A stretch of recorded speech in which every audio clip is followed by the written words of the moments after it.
अस्सलाम वालेकुम। अस्सलाम वालेकुम। दुरूद शरीफ पढ़ लें।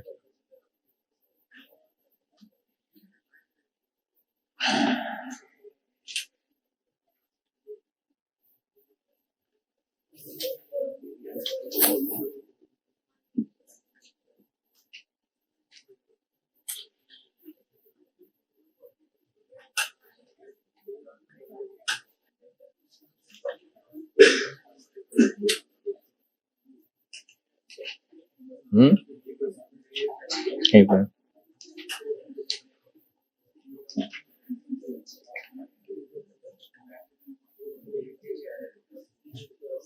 क्या सुनाई थी आखिरी में, तो याद भी नहीं। अच्छा अच्छा अच्छा, ठीक ठीक।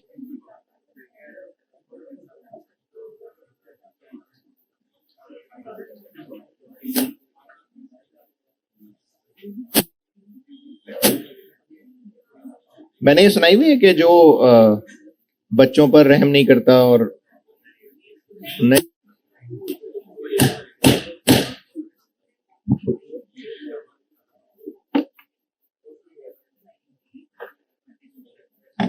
जो छोटों पर रहम नहीं करता।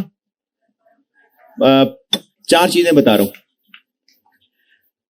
जो छोटों पर रहम नहीं करता,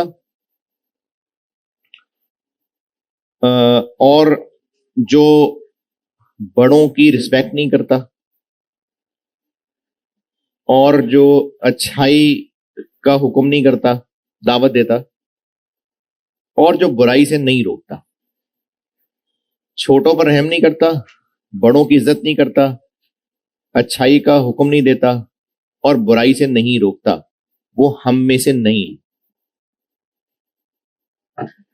ये मैं आपको हदीस बता रहा हूं। जो छोटों पर रहम नहीं करता, और जो बड़ों की इज्जत नहीं करता, और जो नेकी का हुक्म नहीं करता, और जो बुराई से नहीं रोकता। अब आप हॉस्टल में रहते हैं, आपके बहुत सारे दोस्त यार हैं, और वो खैर आप भी गंदे कामों में ही हैं, लेकिन आपके जो दोस्त यार हैं वो भी खुले खराब काम कर रहे हैं, और आप उन्हें कुछ भी नहीं कह रहे क्योंकि उनकी अपनी लाइफ है, वो जो मर्जी करें। तो जो दूसरों को अच्छे काम की दावत नहीं देता, बुराई से नहीं रोकता, वो हम में से नहीं है। अच्छा जी, चलें भाई इस चैप्टर को खत्म करें यार। मैं सुबह ना मेरा गला इतना शदीद दर्द हो रहा था, मुझे लग रहा था मुझे बुखार है और मैं नहीं जा सकूंगा। मैंने कहा कि नहीं, इस चैप्टर को फारिग करना है, तो फिर बेहतर हो गया गला।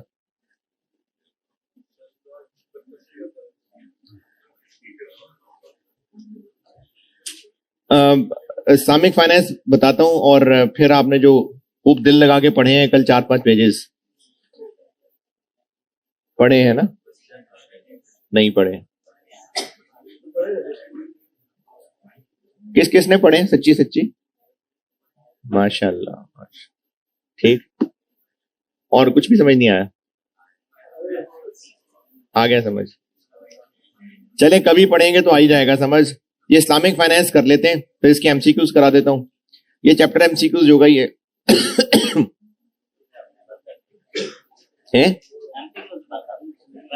मतलब इसमें कुछ है नहीं ना जो नहीं आ सकता है।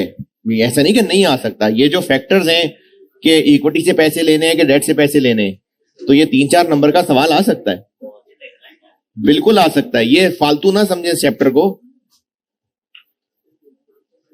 ये 3-4 नंबर के स्ट्रेट फॉरवर्ड सवाल बिल्कुल आ सकते हैं, लेकिन इसमें समझाने वाला कुछ नहीं है ना।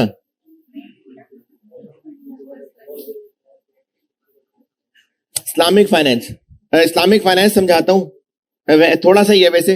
अच्छा, मैं इस्लामिक फाइनेंस बताने से पहले फिर डिस्क्लेमर ये दे रहा हूं कि मैं मुफ्ती नासिर अब्बास नहीं हूं, इसलिए जितना बता रहा हूं उसको उतना ही लीजिएगा। बहुत ज्यादा गहराई के सवाल नहीं पूछिएगा मुझसे।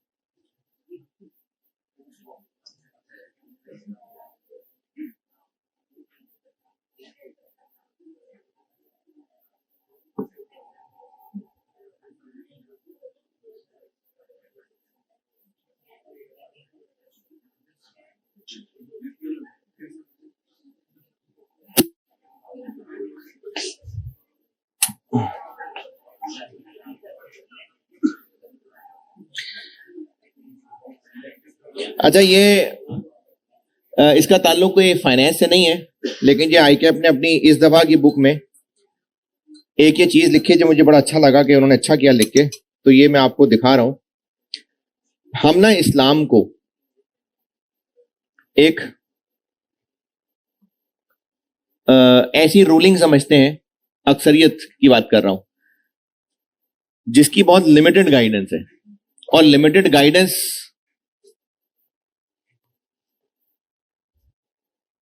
बस हमारे जो मासूम पाकिस्तान की अवाम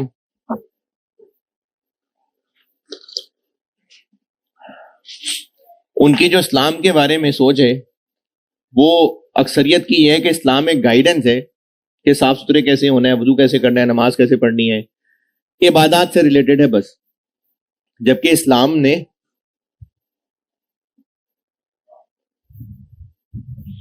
तो इस्लाम जो है ना बेटा, वो एक कंप्लीट सिस्टम ऑफ लाइफ है। ये आगे उन्होंने उसके हिस्से किए हुए हैं कि उसमें अकायद शामिल हैं, जो बिलीव्स हैं, कॉन्सेप्ट्स, पब्लिक डीलिंग है without monetary involvement. Monetary involvement के बगैर किससे डीलिंग है हमारी? एक तो है ना, हम ट्रांजैक्शन कर रहे हैं, ट्रांजैक्शंस के अलावा हमारी किन लोगों से डीलिंग है? फाइनेंशियल ट्रांजैक्शंस के अलावा इंसानों की किन इंसानों से डीलिंग है? हलाल डीलिंग्स की बात करो। हाँ जी, रिश्तेदार और है हमसाए और दोस्त साथी, इन्हीं से ही है ना। तो इनसे कैसे डील करना है वो ये होता है, और ट्रांजैक्शंस को कैसे डील करना है वो ये होता है। तो मामलात, डीलिंग्स और इखलाक, ये दो अलग अलग टॉपिक्स हैं इस्लाम में। और आगे फिर उन्होंने मामलात को और नीचे तोड़ा हुआ है। तो इस वक्त जो इस चैप्टर का हिस्सा है तो वो ये फाइनेंस वाला पोर्शन है।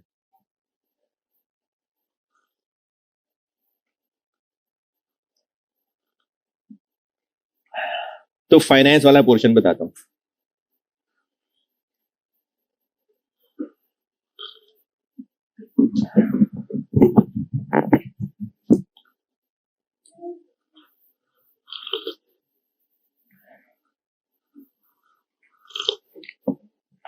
अगर एक शख्स ने अपने दोस्त को उधार दिया, और एक तो ये कि वापस तो मिलेगा नहीं, लेकिन चले अगर मिलना है वापस, तो जिस दोस्त ने उधार दिया था उसने अभी अपनी कोई जरूरत कुर्बान करके दोस्त को उधार दिया था। क्या जरूरत रखती, चले मोबाइल खरीदना था, तो वो पहला दोस्त जो है उसने कहा चलो खैर है, मैं मोबाइल बाद में खरीद लूंगा, अभी दोस्त की जरूरत ज्यादा है। तो मोबाइल की जरूरत कुर्बान करके दोस्त को उधार दे दिया। अब जब दोस्त उधार वापस करेगा, जब भी कभी, तो अब वो जो पैसे वापस करेगा, तो अब ये उधार देने वाला दोस्त उन पैसों को लेके मोबाइल खरीदने जाएगा, लेकिन अब मोबाइल महंगा हो गया होगा। तो ये पहले दोस्त का क्या कसूर है बेचारे का? तो इसको टाइम वैल्यू ऑफ मनी ले लेनी चाहिए। हाँ जी, नहीं, उसको कहे कि अच्छा तुम खुद ही खरीद के ला दो मुझे। अच्छा नहीं, पहले तो उसको टाइम वैल्यू ऑफ मनी लेनी चाहिए। भाई इस बेचारे का क्या कसूर है?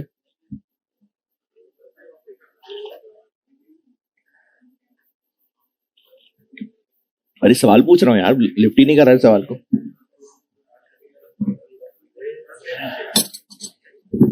फिर देखे ना, दोस्त ने उधार दिया है, वो अपने दोस्त की जरूरत में काम आया। अब जब जरूरत में काम आया और अपना उधार वापस ले रहा है, तो अपना जो खर्चा कुर्बान किया था उसने, अब जब मोबाइल लेने जाएगा तो मोबाइल तो महंगा हो गया, तो ये पहले वाले दोस्त का बेचारे का क्या कसूर है? तो जब अपने दोस्त से पैसे रिकवर करे तो टाइम वैल्यू ऑफ मनी ले ले ज्यादा पैसे के नहीं है?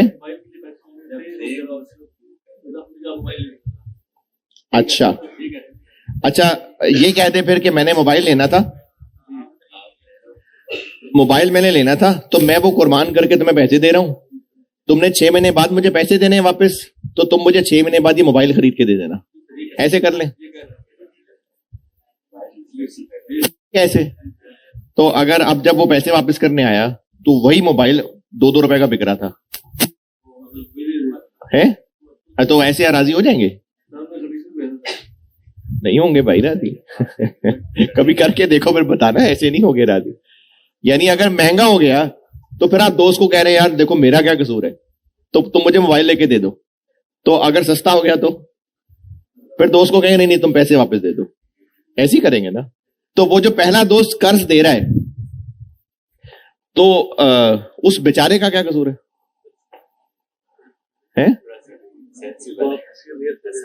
नहीं यार, देखें अगर दोस्त को कर्ज दिया और फिर उस पे पैसे वापसी के टाइम पे पहले वाले को नुकसान हो रहा है, तो उस बेचारे का क्या कसूर है? उसने पहले ही मदद की, ऊपर से नुकसान भी हो रहा है। तो टाइम वैल्यू ऑफ मनी नहीं लेनी चाहिए उसको, है? लेनी चाहिए। क्यों लेनी चाहिए? हाँ नहीं, टाइम वैल्यू ऑफ मनी लेनी चाहिए, ये कह रहे हैं आप? क्यों? अच्छा, और अगर कल को वो रुपए की वैल्यू गिर गई तो? नहीं मतलब रुपए की वैल्यू स्ट्रांग हो गई तो कम पैसे ले लेगा? भाई देखो ना, 1000 रुपए दिए और उस 1000 रुपए में कुछ खर्चा करना था। अब जब 1000 रुपए वापस आए तो पाकिस्तान इतनी तरक्की कर चुका हुआ है कि $1 में $50 आ जाते हैं।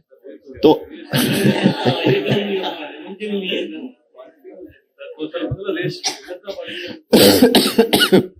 तो अब भी 1000 ही वापस ले या अब 100 रुपए भी वापस ले ले?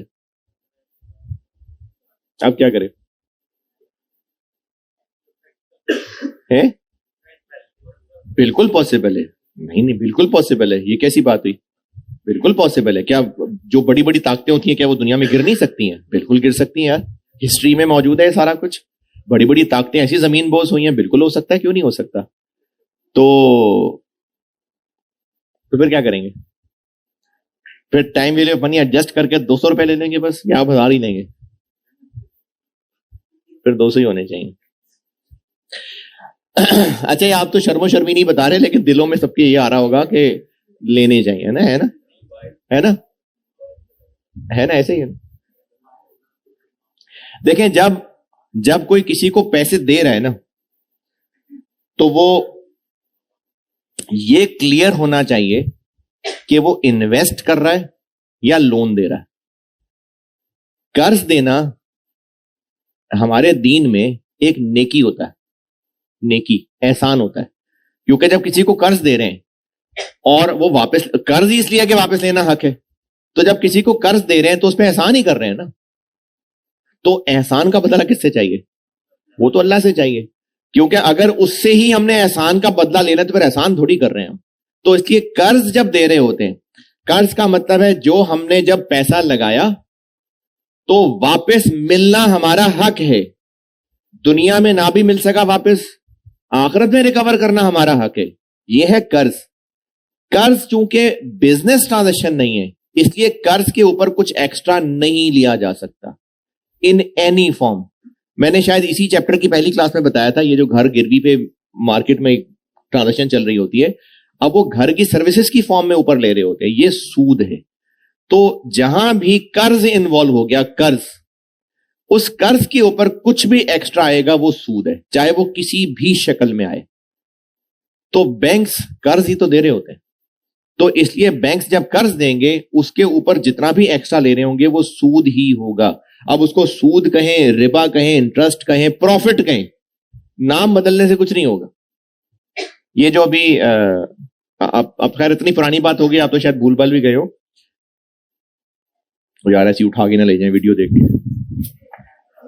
नहीं नहीं नहीं नहीं, खैर है वो, अरे नहीं, ये तो बड़ी कॉमनली बात है।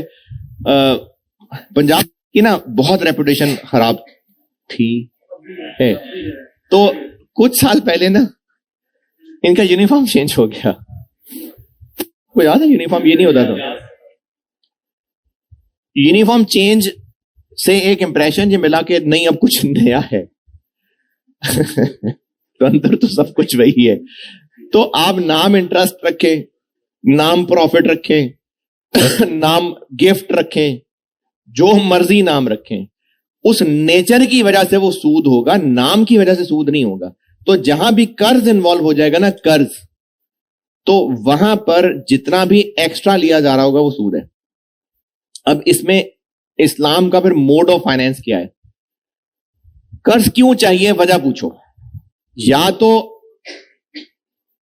या तो वाकई कर्ज देना है एहसान के लिए तो दे दें, लेकिन अगर आपको उस कर्ज पे रिटर्न चाहिए, फिर आप उसको कर्ज समझ के ना दें, फिर बिजनेस डीलिंग करें। ये मेरी मिसाल दोबारा समझें। अगर किसी पैसे वाले ने किसी को देना है कर्ज, और अगर वाकई कर्ज के नाम से देना है, क्या डेफिनेशन है सादी इन्वेस्टमेंट और लोन की? क्या फर्क है? लोन में पैसे वापस लेना हक होता है, और ये इतना सेंसिटिव मामला होता है बेटे। आपकी ना अभी हॉस्टल लाइफ में या कॉलेज लाइफ में अगर ये आदत पड़ गई है ना दोस्तों से उधार मांगने की, इस आदत को फौरन खत्म करें। बहुत खतरनाक है। आप सल्लल्लाहु अलैहि वसल्लम जनाजा नहीं पढ़ाते थे उस शख्स का जिस पे कर्जा होता था। तो इसलिए ये इतना सख्त मामला है। अगर आप इस पे आदत बना लेंगे ना, तो फिर ये आपकी अभी नहीं आदत और पक्की हो जाएगी। तो इसलिए छोटी बात नहीं है, हंसी मजाक में टाल देते होंगे इस बात को, ये बहुत सख्त बात है। तो कर्ज ना रखें जिंदगी में। अच्छा जी, बात ये कर रहा था कि अगर एक पैसे वाला है और वो किसी को लोन दे रहा है, तो अगर तो वो लोन एहसान समझ के दे रहा है तो फिर तो ये टॉपिक ही नहीं है। लेकिन अगर वो लोन दे रहा है और ये चाह रहा है कि नहीं भाई मेरे पैसे हैं, मैंने कमाना है, तो फिर वो लोन कह के ना दे, फिर वो बाकायदा इन्वेस्ट करे। अब उसकी शक्लें क्या हो सकती हैं वो बताने लगा। एक शक्ल ये होती है कि एक बंदे के पास पैसे हैं, नहीं, एक बंदे के पास ना काबिलियत है और वो बिजनेस करना चाहता है, लेकिन उसके पास पैसे नहीं है। लोन ये होता कि वो बैंक से लोन लेता, उन पैसों को इस्तेमाल करता, कमाता, बैंक को इंटरेस्ट देता, ना कमा पाता तो भी इंटरेस्ट देता, क्योंकि लोन ले रहा है। पैसा सब बर्बाद हो गया, पैसे कहीं से भी करके वापस करे, नहीं तो जेल में जाए। ये है लोन। इस्लामिक फाइनेंस ये है कि जिसने पैसा देना है वो बिजनेस में पार्टनर बन जाए। एक्टिवली इन्वॉल्व होना है तो भी बन जाए, एक्टिवली इन्वॉल्व नहीं होना तो भी रास्ते हैं। तो अगर पैसे वाला एक्टिवली इन्वॉल्व नहीं होना चाह रहा, बस पैसा लगाना चाह रहा है, इसको रब्बुल माल कहते हैं। और वो जो इनकी ट्रांजैक्शन है ये मुदारबा है। इसमें क्या हो रहा है कि एक का पैसा, अच्छा मल्टीपल पार्टीज भी हो सकती हैं लेकिन कॉन्सेप्चुअली दो हैं, एक पैसे वाला है, एक स्किल वाला है। अब ये दोनों मिलकर बिजनेस करेंगे, जो प्रॉफिट कमाएंगे वो रेशो में बटेगा। कौन सी रेशो में? जो आप इसमें एग्री कर लेंगे। अगर बिजनेस वो प्रोजेक्ट डूब गया, लॉस हो गया, तो पैसे वाले का पैसा जाया और स्किल वाले की मेहनत जाया। स्किल वाला ये नहीं कह सकता कि मैंने मेहनत की थी, मुझे तनख्वाह तो चाहिए ना। पैसे वाला ये नहीं कह सकता कि मुझे अपने कॉस्ट ऑफ कैपिटल तो पूरे करके दो ना। पैसा डूबेगा तो पैसे वाले का पैसा जाया हो रहा है, स्किल वाले की स्किल जाया हो रही है। इस बात का मतलब यह है कि अगर लॉस हुआ तो वो सारा का सारा पैसे वाला बर्दाश्त करेगा, और अगर प्रॉफिट हुआ तो दोनों में एग्रीड रेशो में बटेगा। रेशो बराबर होना जरूरी होगी? नहीं, बिल्कुल नहीं। आप इसमें एग्री कर लेंगे वो। अब इसमें बाकी बुनियादी गाइडेंस तो है। ये नहीं हो कि शराब इंपोर्ट एक्सपोर्ट करने का बिजनेस कर रहे हैं, बच्चे अगवा करने का बिजनेस कर रहे हैं, कब्रों से लाशें निकाल के उनको बॉडी पार्ट्स बेचने का बिजनेस कर रहे हैं। हराम बिजनेस नहीं करना। तो बिजनेस तो हलाल हो, लेकिन उसकी एक शक्ल मुदारबा हो सकती है अगर एक पैसे दे रहा है और एक स्किल दे रहा है। तो ये मुदारबा पढ़ लें जी। इंटरेस्ट को रिबा कहते हैं। ये 3-4 टर्म्स और हैं, बताता हूं, पहले ये जरा फाइनेंसिंग देख लें। ये है जी 5.5 मुदारबा। ये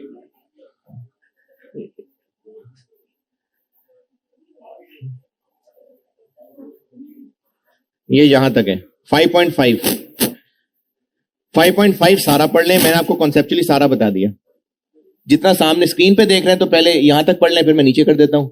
मुदारबा मैंने आपको कॉन्सेप्चुअली सारा बता दिया। 5.5 सारा पढ़ लें। कोई लाइन समझ रहा है तो बिल्कुल पूछें।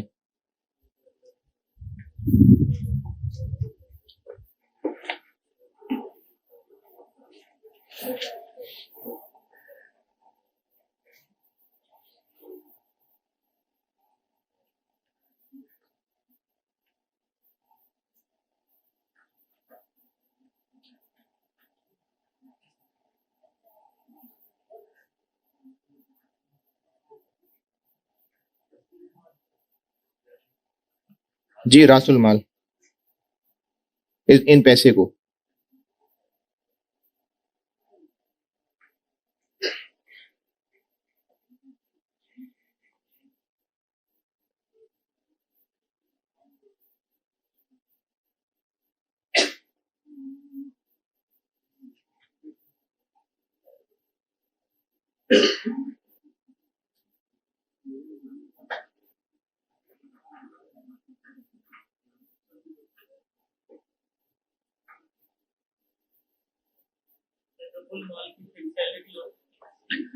फिक्स्ड सैलरी किसी की भी नहीं हो सकती।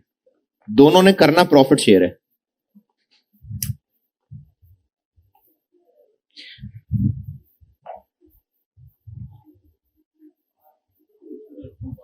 जी क्या हो सकता है?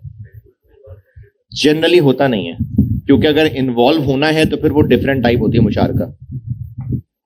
मुदारबा में ये नहीं होता इन्वॉल्व। हाँ देखें, थोड़ी बहुत मशवरे देने की हद तक हो सकता है। फिर इसके अलावा चूंकि पैसा लगा रहा है तो चीजों की अप्रूवल में ये इन्वॉल्व हो सकता है, सीनियर होने के नाते, नॉलेज रखने के नाते। वरना वो दूसरे पे भरोसा करके तो पैसे दे रहा। जी हाँ जी,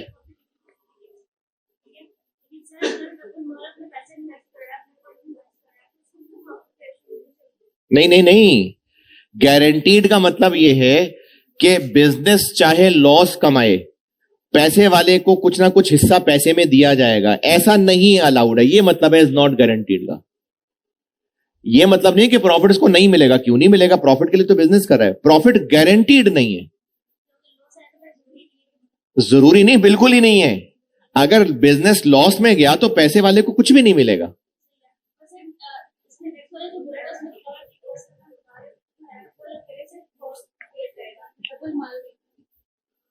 ये कहां लिखा हुआ है? अरे नहीं नहीं भाई, अरे ठहरो ठहरो, मैं बताता हूं।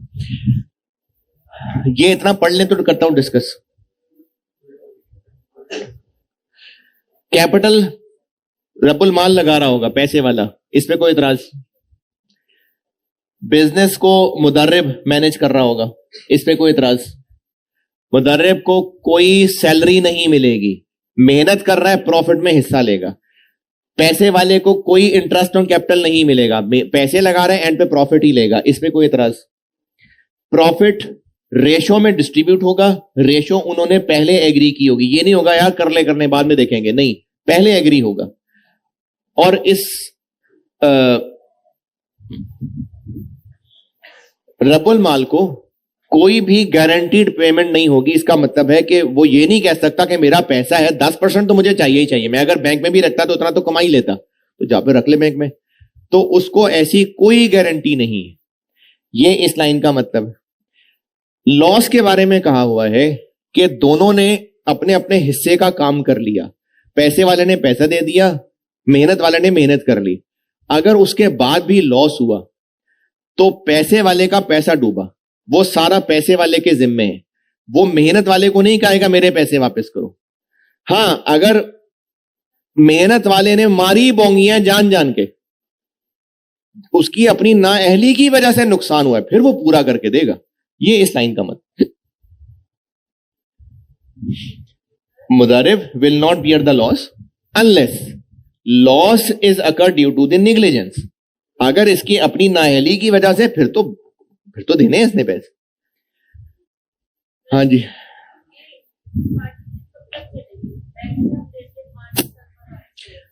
ये पार्टनरशिप कब तक चलेगी ये इसमें लिखा तो नहीं हुआ, लेकिन मेरा ख्याल ये है कि ये किसी एक वेंचर के लिए भी हो सकती है और एक ऑनगोइंग बिजनेस के लिए भी हो सकती है। यानी कोई एक पर्टिकुलर प्रोजेक्ट भी इस बेस पे हो सकता है और ऑनगोइंग बिजनेस भी हो सकता है। अच्छा जी, इसके बाद वाले देख लें। जी जी बोलिए।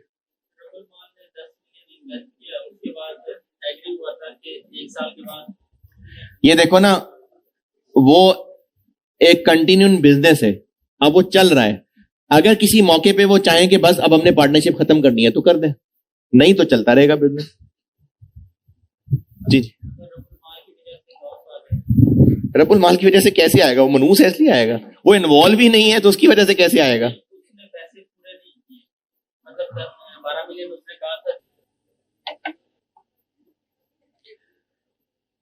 हाँ जी, क्या बात चल रही थी? अच्छा, देखें कुछ ना इतनी अंडरस्टूड बातें हैं कि वो ना यहां लिखने की जरूरत है। अगर एक सप्लायर से डील हो गई थी और रब्बुल माल ने वहां तक पैसे टाइम पे पहुंचाने थे, वो मुकर गया रब्बुल माल कि नहीं देता मैं पैसे, सप्लायर नाराज हो गया, सप्लायर ने पेनल्टी डाल दी। अब ये थोड़ी स्किल वाले का कसूर है, ये तो रब्बुल माल का कसूर है ना। इसको थोड़ी कहेंगे कि वो स्किल वाला अपने पैसे पूरे करके देगा। जब कह रहे हैं कि नुकसान मुदर्रिब की गलती की वजह से तो वो पूरे करेगा, तो फिर ये वाला नुकसान उसकी गलती से थोड़ी है। रिस्ट्रिक्टिव और अनरिस्ट्रिक्टिव। जी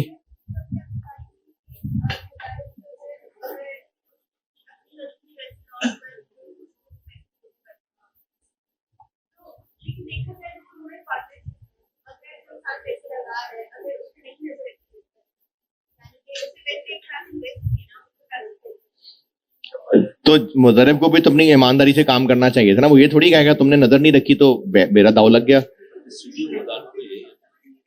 हाँ, करना चाहिए। अच्छा, अगर एक चोर किसी घर में चोरी करता है और वो चोर कहे कि तुमने क्यों नहीं नजर रखी, तो चोर तो चोरी कर रहा है ना।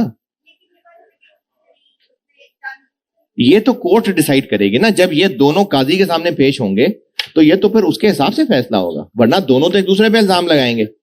तो जो भी इनका फैसला कर रहा होगा, जब उनके सामने बातें आएंगी तो फिर फैसला होगा, वरना दोनों में से थोड़ी कोई गलती मानता है अपनी।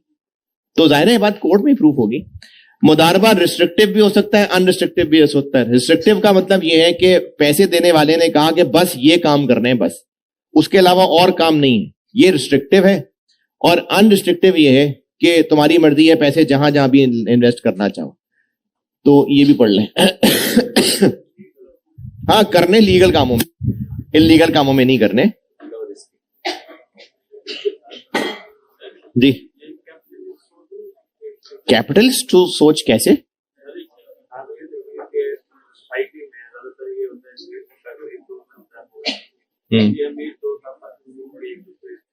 कैसे अमीर दोस्त आपस में मिल गए? मुदर्रिब अमीर नहीं है।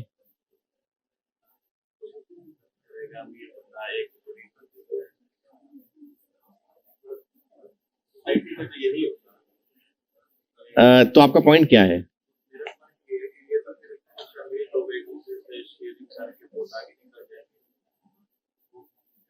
मुदर्रिब अमीर किधर है?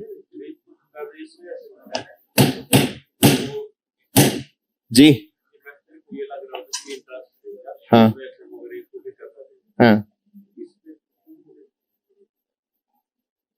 आप ये पूछ रहे हैं कि गरीब को बिजनेस करना नहीं आता, ये कह रहे हैं ना?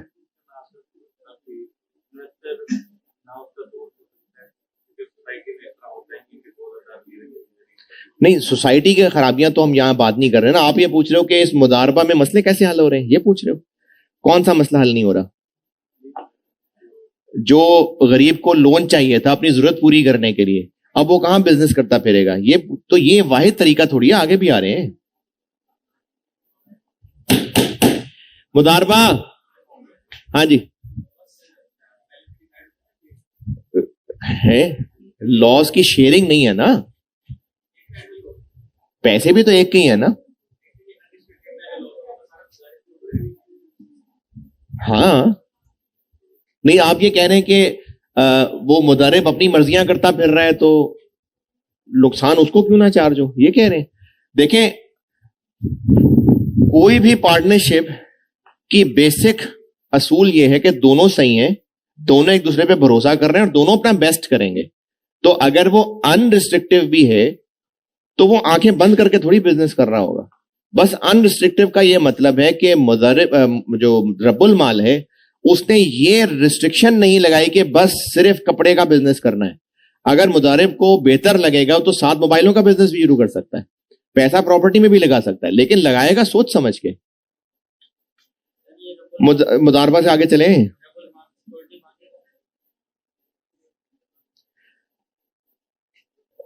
मुदारिब के साथ बिजनेस करते हुए पता नहीं, पता नहीं, नहीं पता जी।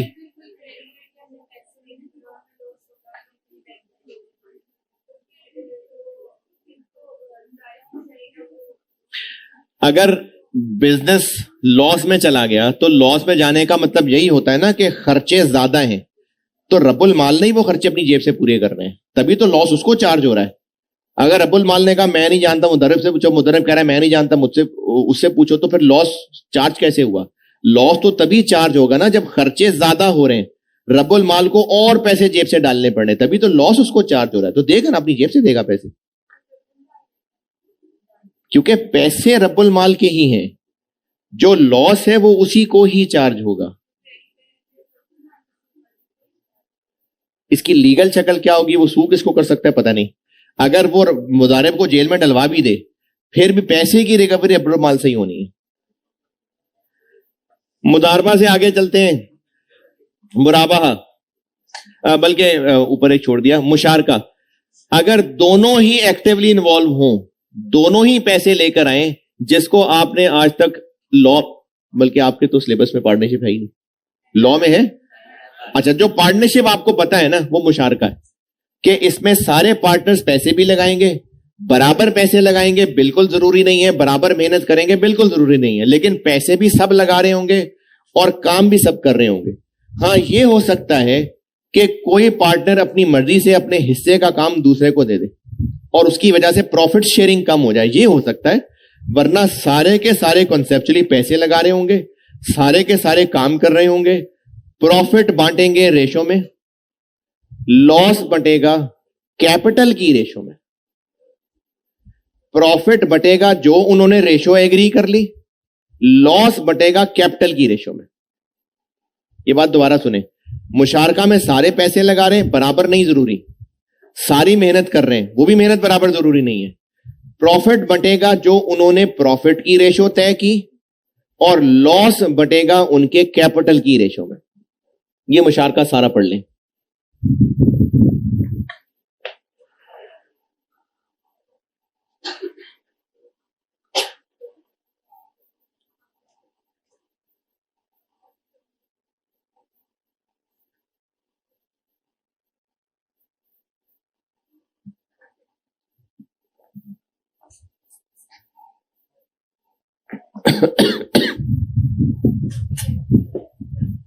क्या जी?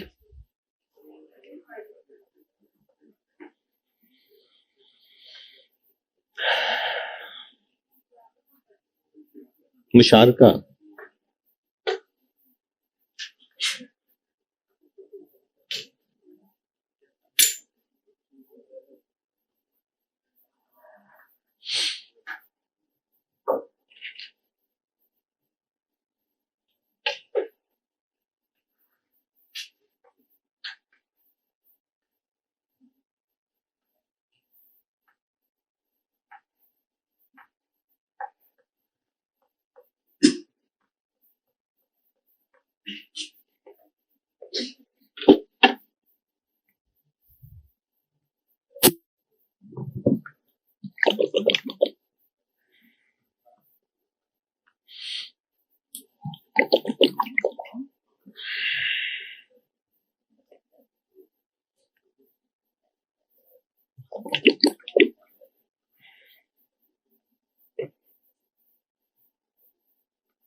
जी, फिक्स सैलरी किसी में भी नहीं है, ओनर की सैलरी नहीं होती।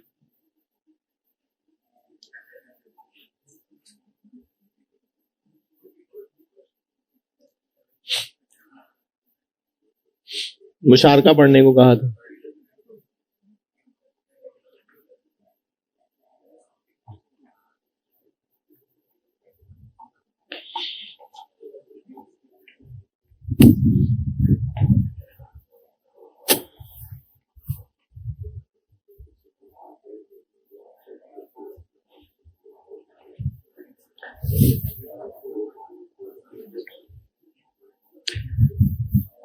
हाँ जी, अच्छा जी, वो गरीब जो बिजनेस करना चाह रहा था, कुछ मसला हल हुआ? चले और आते हैं। बायर के पास पैसे नहीं है, तो वो उधार पे चीज खरीदना चाह रहा है, तो वो बैंक के पास जाता और बैंक से लोन लेता कि मैंने चीज खरीदनी है, और फिर कल को बैंक का लोन वापस करता और इंटरेस्ट समेत वापस करता। अब उसका अल्टरनेटिव यह है कि इन्वेस्टर उसको कहेगा कि तुम्हें जो चीज चाहिए मैं तुम्हें वो बेच देता हूं, उधार पे बेच देता हूं, उधार पे बेचूंगा तो ये इतनी कीमत लूंगा। अब ये टर्म्स, टाइम पीरियड, प्राइस तय हो रही है। कस्टमर अगर इसी प्राइस के साथ, यानी अगर कस्टमर को ऑफर की जा रही है कि अगर कैश पे चाहिए तो 300 की मिलेगी, अगर 1 साल का क्रेडिट चाहिए तो 360 की मिलेगी। अब ये कस्टमर को उसने 2 प्राइसेस बता दी हैं, अभी सिर्फ उसने प्राइसेस बताई हैं, सेलर का रिसीवेबल बन गया। तो अब जब तक रिसीवेबल नहीं बना तब तक राइट टू रिसीव नहीं आया। तो जब तक राइट टू रिसीव नहीं होता ना, सूद का कॉन्सेप्ट ही नहीं, अभी तक चीज बेची नहीं है। अगर कस्टमर कहे कि मुझे ये वाली ऑप्शन चाहिए, नहीं, अगर कस्टमर कहे मुझे ये वाली ऑप्शन चाहिए, उसने ये चीज खरीद ली, पैसे इसने कहा मैं शाम को लाके देता हूं। अब ये चीज 300 की बिक गई और कस्टमर ने कहा मैं अभी शाम को पैसे देता हूं, तो अब सेलर का राइट टू रिसीव कितना एस्टेब्लिश हो गया? 300। अब कस्टमर रोज टरखाया जा रहा है, टरखाया जा रहा है, टरखाया जा रहा है, करते करते करते साल बाद पकड़ा गया और साल बाद उसने पैसे दिए। तो अब सेलर कहे कि मुझे अब तो 360 चाहिए, नहीं, अब 360 वो नहीं ले सकता क्योंकि उसका राइट टू रिसीव 300 का बना था। अब 300 से ऊपर नहीं ले सकता, वो सूद होगा। लेकिन अगर पहले ही दिन कस्टमर ने कहा कि ठीक है ये वाली डील डन, तो बस 360 की सेल हो गई। तो ये मुराबाहा है, यानी जो क्रेडिट सेल आपको पता है ना, वो मुराबाहा होता है, लेकिन इसकी कुछ शर्तें हैं। पहले इतना पढ़ लें 5.61, फिर शर्तें बताता हूं। पहले सिर्फ पहला पैराग्राफ पढ़ ले, पहले सिर्फ ये पढ़ लें, फिर शर्तें बताता हूं।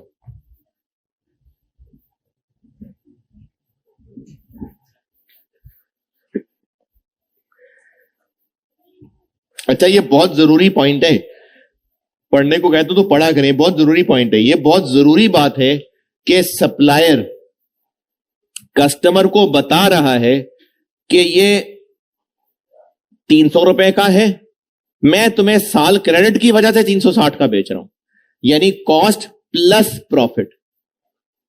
मुराबाहा के अंदर सेलर कस्टमर को क्लियरली बताएगा कि कॉस्ट इतनी है और मैं इसके ऊपर इतना प्रॉफिट ऐड करके तुम्हें दे रहा हूं। ये मुराबाहा है, कॉस्ट प्लस होना जरूरी है।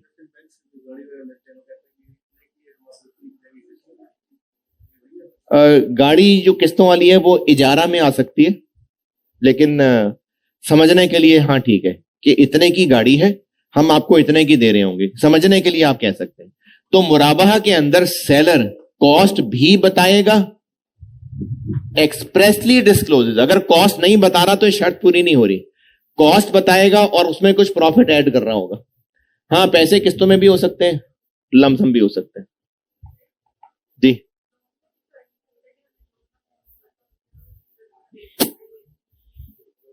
तो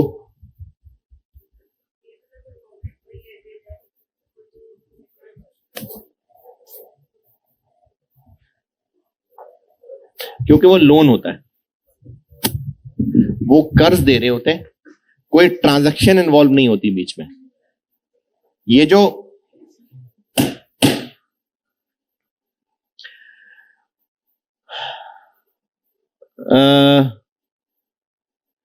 ये जो मैं आपको ये मोड्स पढ़ा रहा हूं ना, मुशारका, मुदारबा, जो इस्लामिक मोड ऑफ फाइनेंसिंग है, इसमें एक लॉजिकल आर्गुमेंट ये होता है कि वो 300 रुपए की चीज 360 में बेचे और साल बाद 360 ले, या वो 300 रुपए कर्ज दे दे और साल बाद 360 रुपए वापस ले ले, तो एक ही बात है।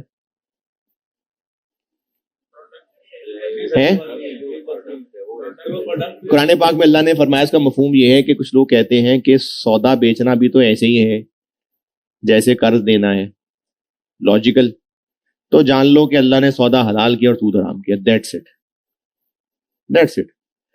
हाँ, इसमें थोड़ी मसलियत देखें, जब कोई कर्ज लेगा ना, कर्ज, तो इस पे कंट्रोल नहीं है कि वो कर्ज लेकर हाँ, इसकी मिसाल, अगर आपने अपने अम्मी अब्बू को अपने महीने के जरूरी खर्चे बताने, तो एक कंट्रोल उनका ये है कि वो आपसे कहें कि जो खर्चा करना है वो बताओ, हम वो चीज तुम्हें प्रोवाइड कर देंगे।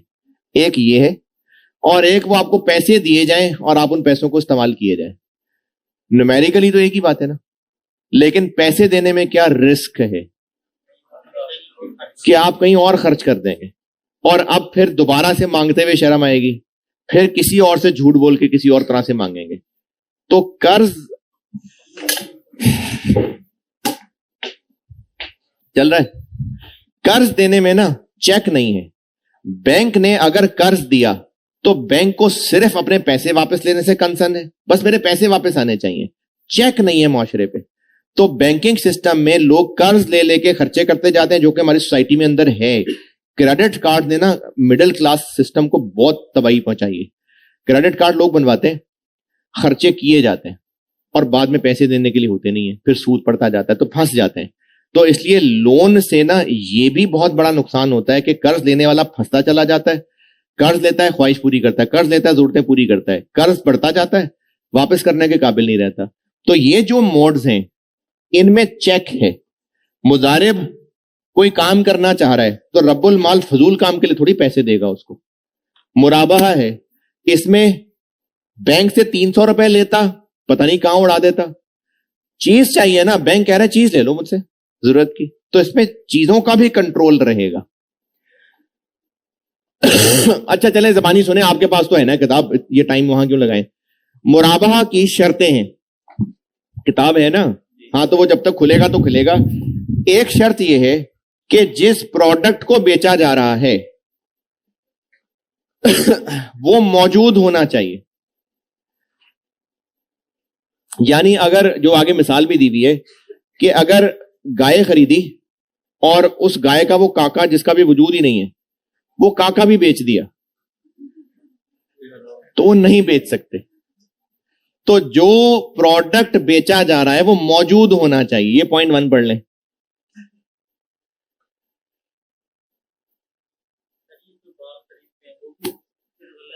मुफ्ती नासिर अब्बास नहीं हूं मैं, उसमें भी कुछ शर्तें होंगी कि बाग जो खरीदे जा रहे हैं, फल लगा हुआ है नहीं लगा हुआ है, उसकी मुझे डिटेल नहीं पता। जी, इस तरह से, हाँ जी,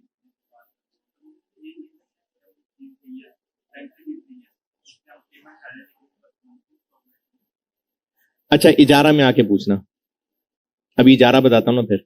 पॉइंट नंबर 2, जो बेच रहा है वो उसका ओनर भी हो,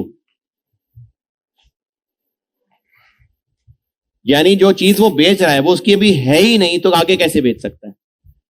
तो जो बेच रहा है वो उसकी ओनरशिप होनी चाहिए। जैसे जो आगे मिसाल दी हुई है,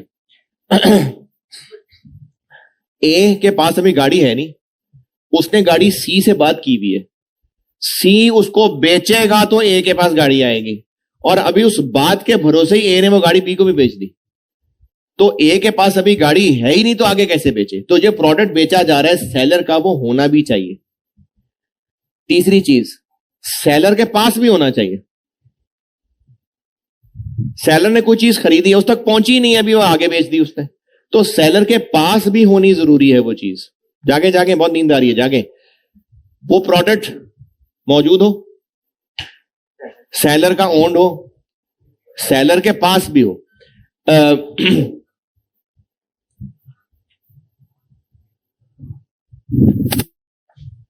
कंस्ट्रक्टिव का मतलब है सप्लायर ने कहा जी आपकी अमानत हमारे पास ही पड़ी हुई है, अभी वो ट्रक्स रोड्स ब्लॉक हैं तो हम आप तक पहुंचा नहीं पा रहे, ये आप ही की अमानत हमारे पास पड़ी हुई है, तो अब वो चीज हमारी है, हम कह सकते हैं अच्छा ठीक है आपके पास पड़ी है ना, फलाना बंदा आपसे आके ले जाएगा, तो ये कंस्ट्रक्टिव पोजीशन है। किधर गया? हम जो बेच रहे हैं वो कोई चीज भी हो, मतलब हम ख्वाब नहीं बेच सकते, या चांद में प्लॉट नहीं बेच सकते हम, या वो जो वो क्या होते हैं यार, पता नहीं कोई वर्ल्ड है कोई, मुझे उसका बिल्कुल नाम भूल गया है, मेटा नहीं कुछ है, मुझे बिल्कुल नाम भूल रहा है, ख्याली खाली सी वर्ड है सारी है। नहीं यार, ये बिटकॉइन वगैरह की बात नहीं कर रहा, वो बिल्कुल मेरे जहन से नाम निकल गया। चलें छोड़ें, जो मैं मिसाल सोचा था रहने देते हैं। प्रॉपर्टी ऑफ, जो चीज बेची जा रही है वो कोई हो भी ना, कोई वैल्यू भी हो उसकी, शेयर्स भी हो सकते हैं।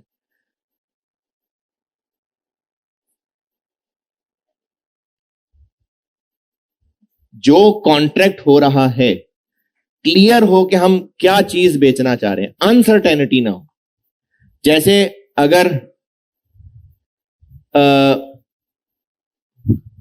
दरख्त पे भी फल लगा नहीं है और हम कह रहे हैं कि जो भी फल हुआ, जितना भी हुआ आपका, पता नहीं हो ना हो, तो वो ना हुआ फल अभी नहीं बेच सकते।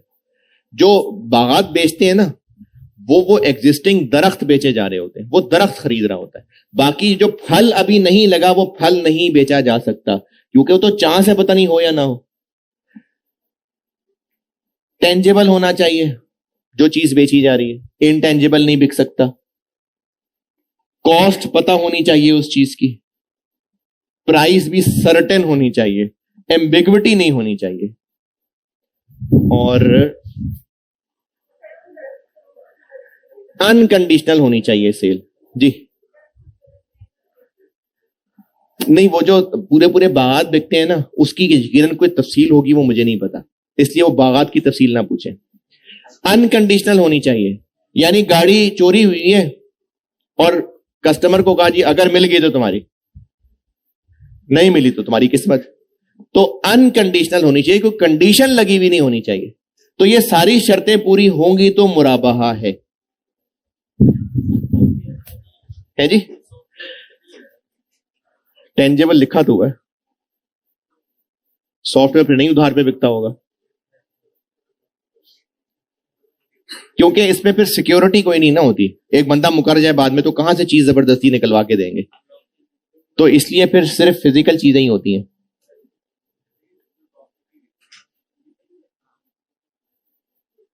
क्या है यार, ये ना मुझे याद पड़ता है, इसके ऊपर मैं किसी वर्कशॉप में था, इसका सवाल पूछा गया था, किसी ने पूछा था, तो क्योंकि मुझे उस वक्त पता नहीं था तो मैंने मुफ्ती साहब का जवाब भी नहीं सुना, लेकिन ये कोई है टेक्निकल चीज, ये मुझे याद है एक वर्कशॉप में था तो ये पूछा था ये कि ये शिपिंग अलाउड है ड्रॉप शिपिंग के नहीं।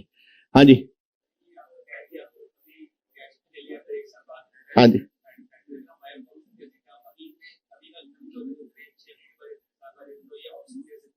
ऑप्शंस बिल्कुल दे सकते हैं, 50 ऑप्शंस दे सकते हैं, क्योंकि अभी सेल तो हुई नहीं। उनमें से जो ऑप्शन कस्टमर ने पिक कर ली, अब हुई है वो ट्रांजैक्शन, तो उस ट्रांजैक्शन की जो प्राइस है बस अब डेटर डेबिट सेल्स क्रेडिट। नहीं, अगर हमने कस्टमर को चीज बेच दी और उसको बेचने के बाद पेमेंट की ऑप्शंस दी हुई है कि जब दिल करे जिस मर्जी ऑप्शन के तहत पैसे दे देना, ये नहीं हो सकता। क्लैरिटी होनी चाहिए। हाँ, मल्टीपल ऑप्शंस हो सकती हैं सेल से पहले, कि ये पेमेंट प्लान है, इनमें से जो लेना है उस पर हम डील लॉक कर लेते हैं, ट्रांजैक्शन हो जाएगी जो वो ऑप्शन चुनेगा, अब उसके बाद फिर उसी पे चलना होगा। यह नहीं हो सकता कि प्रोडक्ट बेच दिया और अब बेचने के बाद डेटर तो हमने डेबिट कर लिया, अब कस्टमर की मर्जी है कि वो पेमेंट का कौन सा प्लान फॉलो करे, ये नहीं हो सकता जी।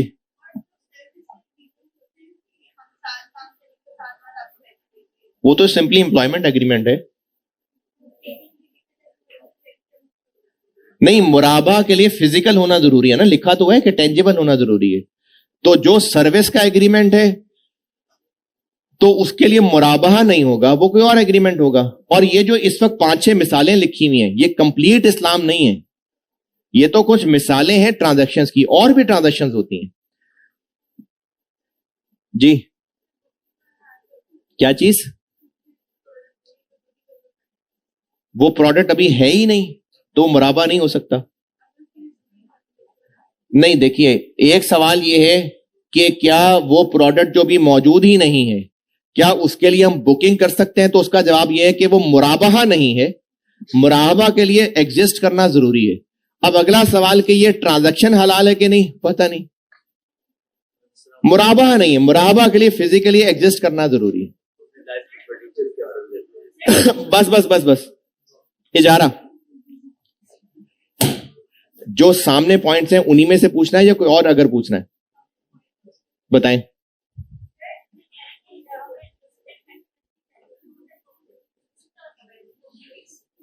कमोडिटीज जो गुड्स होती हैं, कमोडिटीज लफ्ज इस्तेमाल हो रहा होता है जो कॉमन होती हैं, चावल, गंदम, सोना, चांदी, इनको कमोडिटीज बोलते हैं।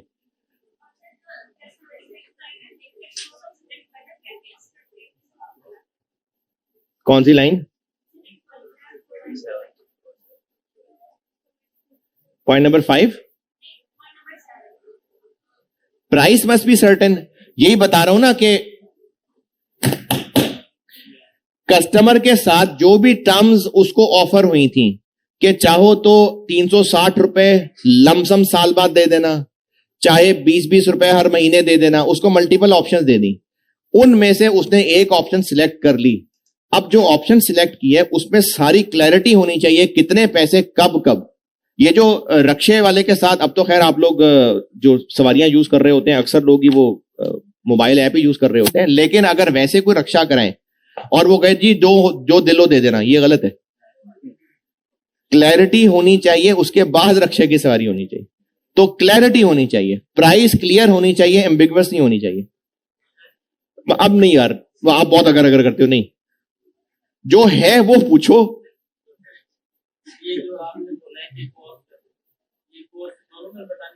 किन दोनों में? मुराबाहा तो है ही क्रेडिट ट्रांजैक्शन ना, वो तो कैश ट्रांजैक्शन है ही नहीं। तो मुराबाहा की शर्त है कि कॉस्ट बताएगा फिर उसमें प्रॉफिट ऐड करेगा। यहां पे टेढ़े टेढ़े सवाल करते हैं आप लोग, ये नहीं खत्म करने देना चैप्टर आपने। ऑडिट वाले सर को कहना कि हम जरूरी बातें कर रहे थे, अभी क्लास चल रही है, चलती रहेगी। हाँ जी बोले। किस पे? ये जो पेनल्टीज होती है ना, पेनल्टीज, ये अलाउड नहीं है। हाँ, एडमिनिस्ट्रेटिवली कुछ इदारे पेनल्टीज डाल देते हैं, वरना तो कंट्रोल कैसे रहेगा। फिर वो पेनल्टीज लेके फिर आगे सदका करते हैं, खुद नहीं रख सकते। पेनल्टीज कोई रख नहीं सकता।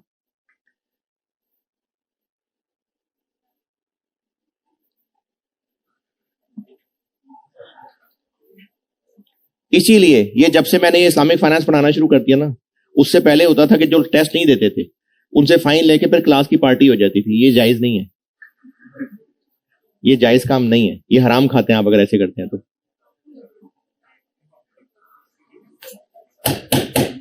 और अपने किसी दोस्त से जबरदस्ती ट्रीट मांगना, ये हराम खाना है आपका जी, ये डाका है। नहीं, देखिए मेरी बात सुने, एक है, अरे आपने खाना है तो आप खाएं, बेशक खाएं, आप तो जो मर्जी हराम खाएं। मैं आपको बता रहा हूं कि एक है कि कोई खुशी से खिलाए, इसको इस्लाम में बहुत पसंद किया गया। खाना खिलाना ये बहुत पसंदीदा काम है। लेकिन यार मैं खत्म करूं कि ना करूं, आप अपनी बातें कर लें। खाना खिलाना खुशी से ये पसंदीदा काम है, लेकिन किसी दूसरे से डिमांड करना यह डाका है, यह डाका है। अगर आपके दोस्त की कोई पोजीशन आ गई है और आप 4-5 कमीने किस्म के लोग इकट्ठे हो गए और आप उस वक्त अगर वाकई अपने दिल से पूछेंगे ना, आपको उसकी खुशी कोई नहीं है, आपको सिर्फ मुफ्त के खाना खाने की उम्मीद लगी है और आप पहुंच गए। ये ऐसे ही होता है, यही होता है। अगर आपको खुशी होती तो आप दोस्त को अपनी जेब से गिफ्ट देते। अगर खिलाने वाला खुशी से खिला रहा है खुद इनिशिएटिव लेके तो और बात है, लेकिन अगर आप उससे मांग रहे हैं तो यह डाका है, और 4 लोगों के सामने मांग रहे हैं तो और बड़ा डाका है।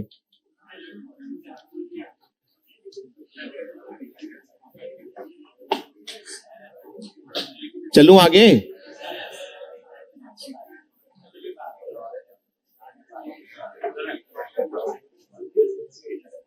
पढ़ा लूं? देखें, ये जो अभी जो मैं आपको बात बता रहा हूं, अगर आपने उसको शुगल में लगाना है, आप ले जाएं शुगल में, कोई मसला ही नहीं है, चिल करें। आप डाके भी डालें, आप जो मर्जी करें, लेकिन मैं आपको एक फैक्ट बता रहा हूं कि किसी से इस तरह से ये खाना मांगना, ऐसे ट्रीट दे, ये डाका है। ये मैं आपको बता रहा हूं, डाका है। और जब डाके का माल खाएंगे तो आप हराम खा रहे होंगे। इजारा, ये होता है किराए पे। इजारा किराए पे, जो एसेट किराए पे दिया जा रहा है वो इजारा है। और आप में से जो लोग FAR2 CR अभी पढ़ रहे हैं मुझसे, तो ये आज ही लीज जो पढ़ा है वो इजारा है।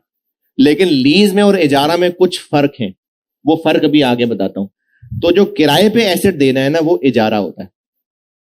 उसके लिए भी कुछ शर्तें हैं। पहले इतनी अंग्रेजी पढ़ लें।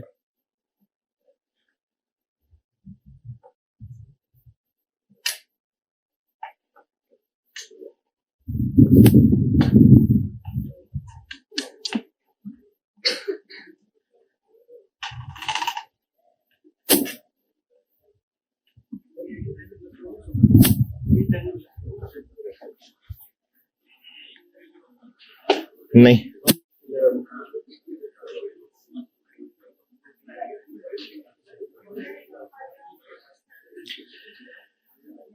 जो ओनरशिप है वो मालिक के पास ही रहेगी, किराएदार के पास नहीं हो सकती। किराएदार तो बस किराया दे रहा है। एसेट का रिस्क, अगर एसेट को कोई नुकसान पहुंचा तो नुकसान किसका? मालिक का। इसीलिए अगर कोई एसेट में नुकसान हो जाता है तो रिपेयर करवा कर देना भी मालिक के जिम्मे। अब यहां पर एक कॉमन सेंस की अंडरस्टूड बात यह है कि किराएदार खुद ही तोड़ रहा है, फिर तो वो ठीक कराएगा।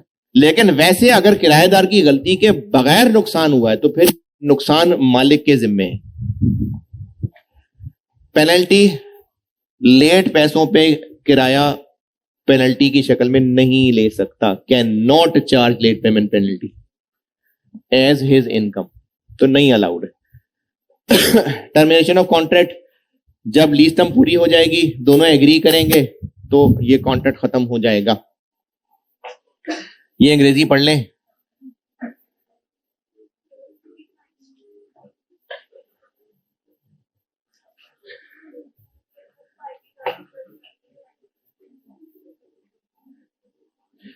या तो ये कोई गलत वर्ड लिखा हुआ है या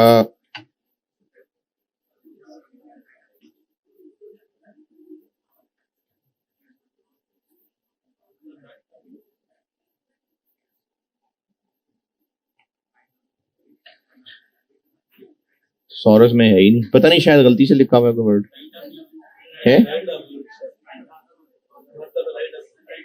कहाँ है ये? मतलब अच्छा अच्छा अच्छा, राइट ऑफ यूज होगा। हाँ जी, इजारा।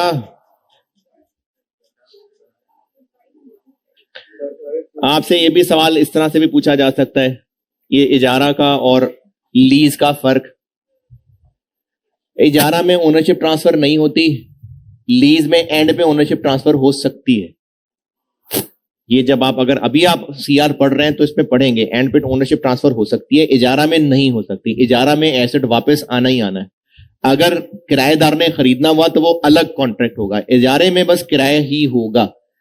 रिस्क, लेसर की जिम्मेदारी है, मालिक की जिम्मेदारी है कि सारे नुकसान पूरे करे, अगर किराएदार की गलती नहीं है तो, बियॉन्ड कंट्रोल ऑफ लेसी। लेकिन यहां पर क्या होता है, लेसी जिम्मेदार है। सेल एंड लीज बैक, नाम से क्या लग रहा है, सेल एंड लीज बैक। ये आपके सिलेबस में नहीं है सीआर के अंदर, लेकिन नाम से क्या लग रहा है, सेल एंड लीज बैक। एक एसेट को बेचा और वापस किराए पर ले लिया। तो ये कह रहे हैं कि नहीं, इसके दो अलग अलग कॉन्ट्रैक्ट करने पड़ेंगे, जबकि लीज में हो सकता है। पेनल्टी इजारा में नहीं हो सकती, इसमें बिल्कुल हो सकती है।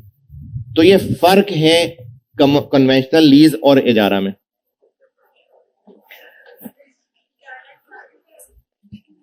लीज कन्वेंशनल है, किधर है, किधर, सबर सबर सबर सबर सबर।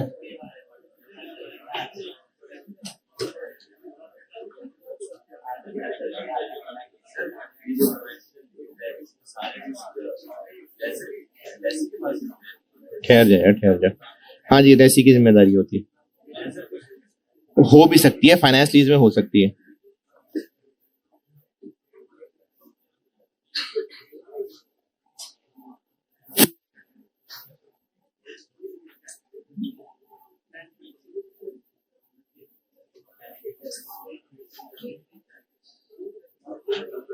सिर्फ 13 एमसीक्यूज है।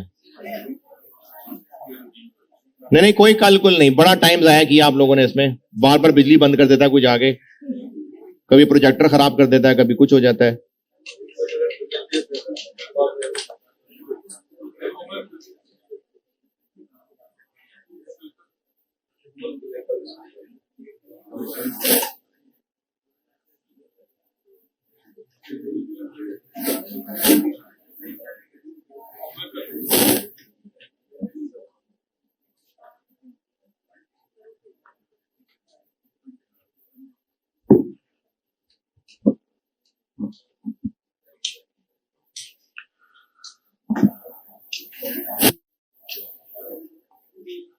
ये फुरकान कहां भागता है?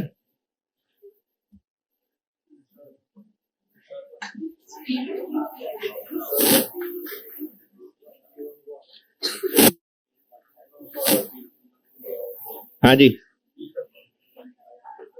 वो उधार पे बेचना चाह रहा है और उस पे एडिशनल प्रॉफिट कमाना चाह रहा है। तो इनमें से क्या हल है उसके पास, मुराबाहा। तो नंबर बी।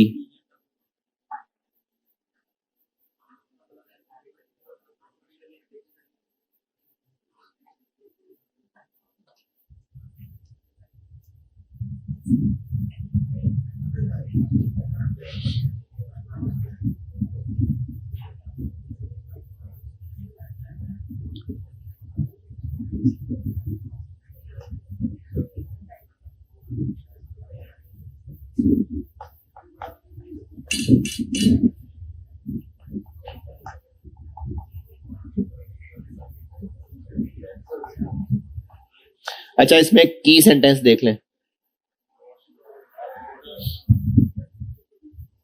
तो,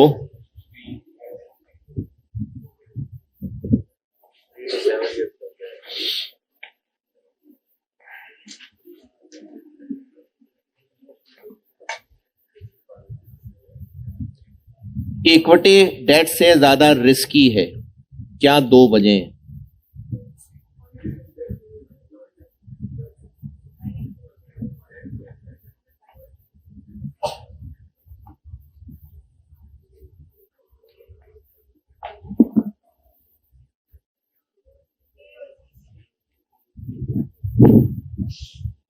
ए और सी।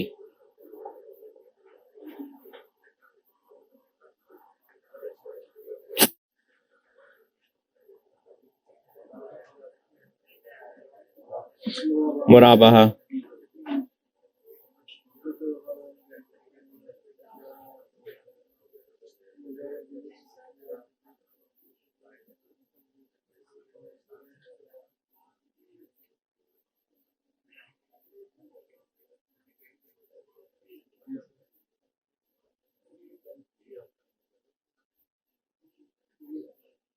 ए है मेरे ख्याल में।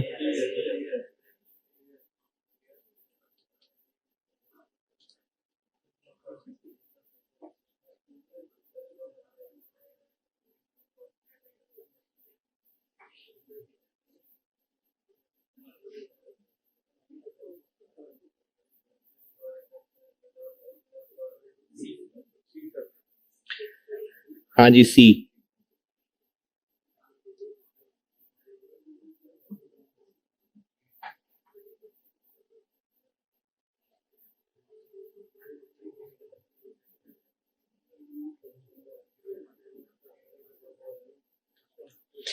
डीप डिस्काउंट बॉन्ड वो होता है जिसमें कूपन भी कम होता है और इशू भी डिस्काउंट पे होता है।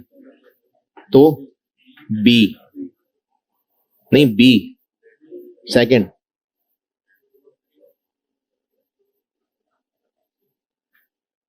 इनमें से कौन सा जीरो कूपन बॉन्ड है?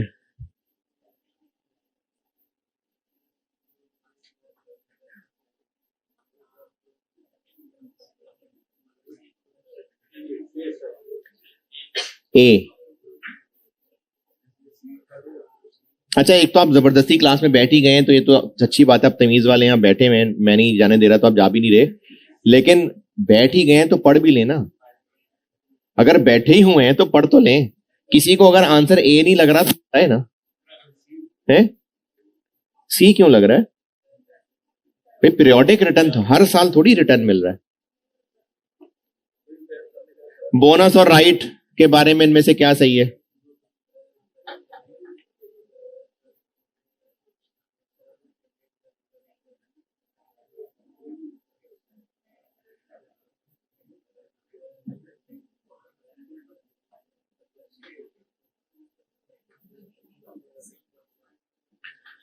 हाँ जी, सी।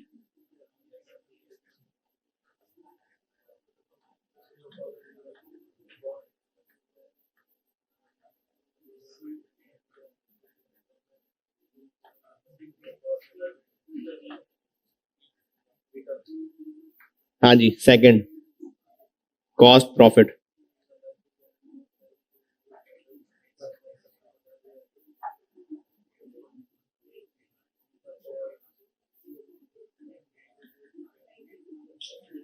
ये तो नाम ही शायद अगर याद किया होता तो ये आपको फौरन क्लिक कर जाता।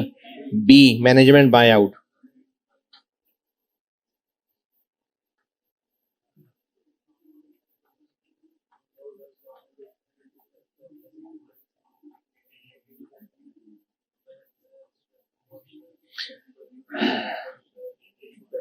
हाँ जी, बी।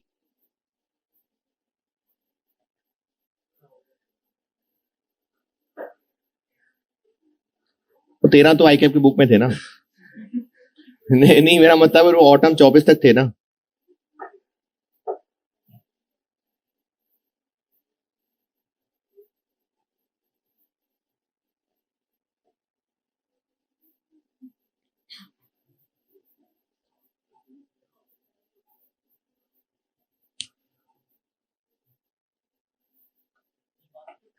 जी, ये स्प्रिंग 25 है। नहीं, वो भी पास्ट पेपर ही थे। हाँ, ये स्प्रिंग 25 दोनों ही।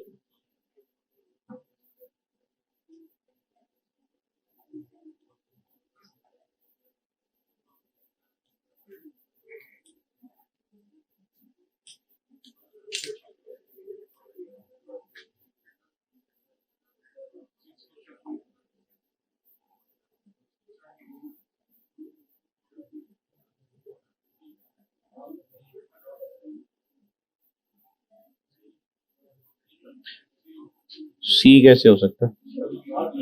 इक्विटी इन्वेस्टर का कॉन्फिडेंस कैसे बढ़ेगा? सी नहीं हो सकता। मेरा ख्याल है कि बी है, शायद। शायद बी है।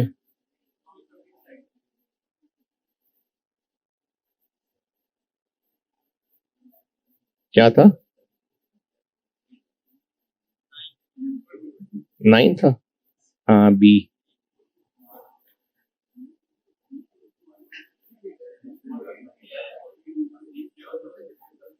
बी था।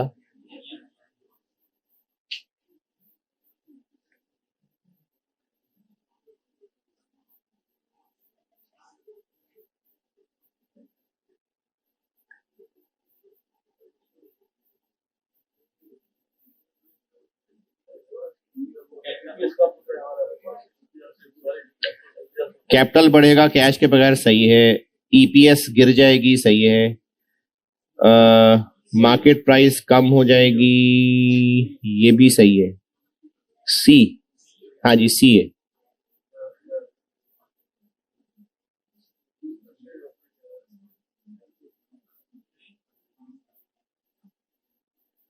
चले लास्ट, ये लास्ट देखा ना, आज पैसे पूरे हुए हैं बीआईए की क्लास के।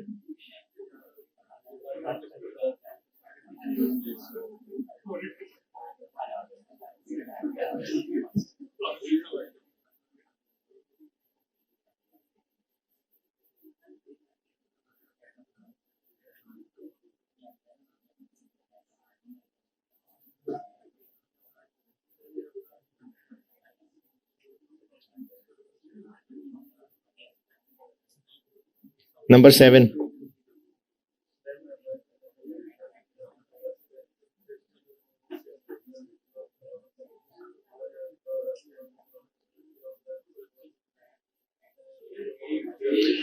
लग तो मुझे भी यही रहा है। ओ सबर, ये तो मैंने खोला ही नहीं भी। कौन सा था? यही है ना।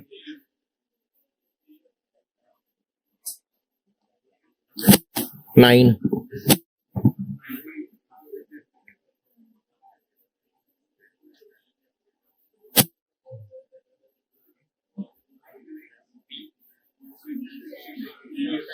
हाँ जी बी, यही कल जो आपको कहा था याद कर लें, बी। और बस नहीं, ये भी। ओए एक मिनट,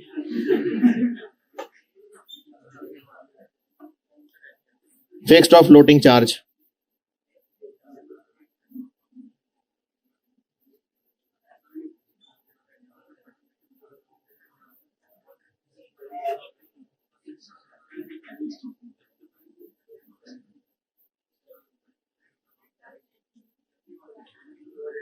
ये तो मुझे लगता है मुझे भी नहीं पता।